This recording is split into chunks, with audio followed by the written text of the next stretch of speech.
Phase 1 of the Battle of the Writhing Wall is well underway in the Elder Scrolls Online. In this brand new community event, players can fight alongside other players on their platform and in their region to be the first server to take down the Writhing Wall, stopping the Wormcult, and opening up the rest of the Solstice Zone and story for those with the Content Pass. While this event is also part of the Seasons of the Wormcult, all players will be able to participate in the fight even without the Content Pass. Having said that, there are a couple of changes if you're playing without it that I'll highlight as I walk you through Phase 1, and the things that you can complete and collect right now. Firstly, there's an introductory quest in the Crown Store to start the event. Support the Fellowship. If you don't have the pass, you'll visit Squirtle at the Fellowship camp on the island of Stirk by taking a boat from the docks of your Alliance's first hub city. The way shrine to leave is seemingly not working though, so it's worth mentioning for those that don't know.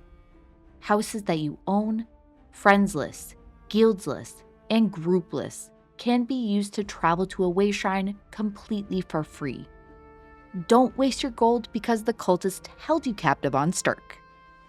If you do have the Content Pass, you can head to the Rampart camp on Solstice instead. Phase 1 is primarily centered around completing the specific event dailies that you'll pick up at either of these two camps, earning progress towards your server's event bar. Throughout the fight, the in-game activity finder will update with your server's progress, or you can head to the Battle for the Writhing Wall event page on the ESO website for a full breakdown of all of the servers. There is one quest that is specific to Content Pass holders, completing Siege Camp dailies on Solstice. And this daily quest is unique from the others in that it will persist even after the event has ended, as the zone's new incursion daily. But this daily and these incursion events are the sole source of the Stirk Fellowship motif pages, and you can get a gold box from completing it during the event. So players without the pass will miss out on this gold box and these style pages. The 3 other dailies are accessible from either camp and are repeatable up to 6 times per character, with an opportunity to complete even more of them if they're shared with you from group members. The first event daily tasks you with supplying the war efforts by crafting equipment. Though the Fellowship writs do not pay out in the way that the regular daily writs do, it is a guaranteed gold box drop from either daily pickup location. You can make use of the Lazy Writ Crafter add-on to speed up your crafting, and console players, this now includes you too. Next is collecting Vitrified souls, which can be done without the pass and by defeating any Daedra anywhere, including some of the enemies at Dolmen's in the other base game zones, but the drops are not very consistent. With the pass, siege camps on Solstice can be an easy way to get them, but there's also a couple of public dungeon options that aren't too bad. And really, anywhere in Cold Harbor should work. But again, these drops do seem buggy at times. This daily will award a gold box if you don't first hand in this next daily, requiring you to collect supplies from different zones across Tamriel. It's worth noting that showing the quest marker from your journal doesn't show you all of your options. Zooming out to the full map is ideal, but this doesn't always help in getting quick drops if everything's already dead. And again, the drops can be pretty inconsistent even when they aren't already dead. So sometimes an instance dungeon may be ideal. And though not mandatory, it can be better to work in a group for increased drops. But even a solo dungeon on normal can work.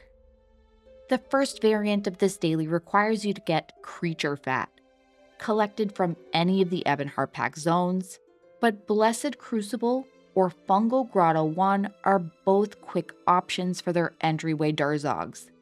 If you don't get them right away, you can just swap to another option without completing the entire dungeon. Lightweight furs drop in any of the Dominion zones. The tigers, when you walk through the front door of City of Ash 2, can be a quick, instanced way to get them. Undead Essence drops in any Daggerfall Covenant zone, with tons of early enemies in Crypt of Hearts 1 if you're looking for an instance option. And the last material to farm is Golden Sap, dropping from plant and water creatures from any zone. If you're lucky and get this one back to back with the Fur Daily, you can travel right back into City of Ash 2 for all of the early Stranglers. This quest will drop a gold box if you haven't already handed in the Vitrified Souls. With the pass, you can get 3 gold boxes each day, and without it, you can only get 2. For Phase 1, gold boxes have a chance to drop the new armor style pages only. Weapons come in Phase 2. Fragments for the pet, which you'll need 25 to assemble. 6 new furnishings. And there's a very small chance to get the Cold Harbor Surreal Estate, and if you already own the house, you'll get a treasure that you can sell for 100,000 gold instead. Blue boxes have considerably less in them, with typically just solstice set pieces and incredibly small chances at the other loot. Caltrop style pieces aren't dropping until Phase 2 either, but you can check progress for fragments from your Event Activity Finder page.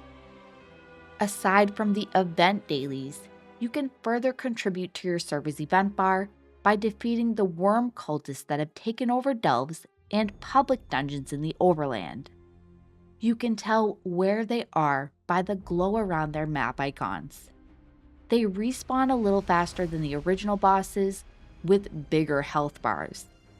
And unfortunately, if you're looking to complete the achievements tied to the original delve bosses, you'll need to wait for the takeover to end. But antiquity leads should still drop as intended. Now, let's quickly look at the pursuits, many of which you'll complete just doing those daily event quests.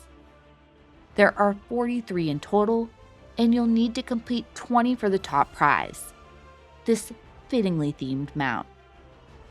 There are many that can't be completed without the content pass, but it is still possible to complete, with tons of time left at this point. To quickly highlight what can't be completed, 14 are tied to siege camps. These are only accessible from Solstice. The world boss added in Phase 2, the Writhing Fortress for Phase 3, and the Crossing the Wall quest will also only be accessible from Solstice, blocking you from completing 5 more without the pass. Because of this, someone with the pass will have no problem completing this set, provided they play for a couple hours before the event ends. For someone without the pass, this leaves 24 more options, and if you're starting late or new to the game, a few of them will stand out as being more challenging. Collecting daily rewards. We have a long runway, but be sure to claim them if you don't have the pass, since you'll need 10 days of sign-ins or you'll block yourself out of completing these too. There are 3 tied to defeating Soul Reaper devices. These can be found in the base game zones, in place of the mini dolmens that spawn, but you'll need to finish the prologue quest first. They're still quite challenging to find, even after unlocking. So if you can get away with skipping some, these would be some I'd consider.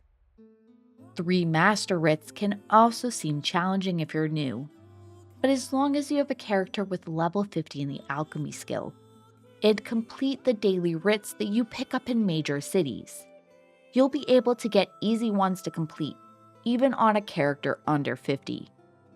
If you don't want to procure the Master Writs yourself, you can go to a guild trader and grab a few alchemy Master Writs. But you'll still need to have your character's craft at 50 and skill points allotted to use and craft them. Or you might consider skipping the single pursuit to complete 3 12-man trials, since they are more challenging group content. But keep an eye on the group listings for normal teaching trials if you're looking to dip your toes into this content while there is incentive. These 7 are the ones that could be a challenge, so plan accordingly on which you want to pick if you don't have the pass, since you can only skip 4.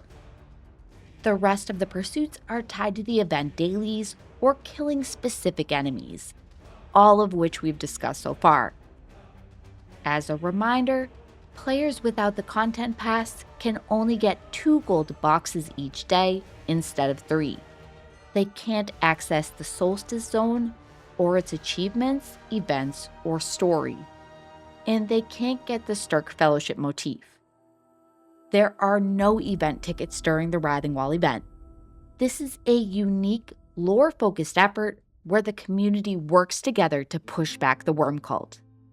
There is a drop campaign running on Twitch with a crate, pet, and mount for up to 8 hours of watch time. So head over there, link your account, and hang out with the community to get some free stuff. This drops campaign was originally set with the wrong end date and was unable to be extended. So if you claimed these before the original campaign ended on the 16th, you can hop on and claim 1 additional crate. Thanks for watching. While I am an Xbox main, I hope you all get out there and enjoy the fight for your server.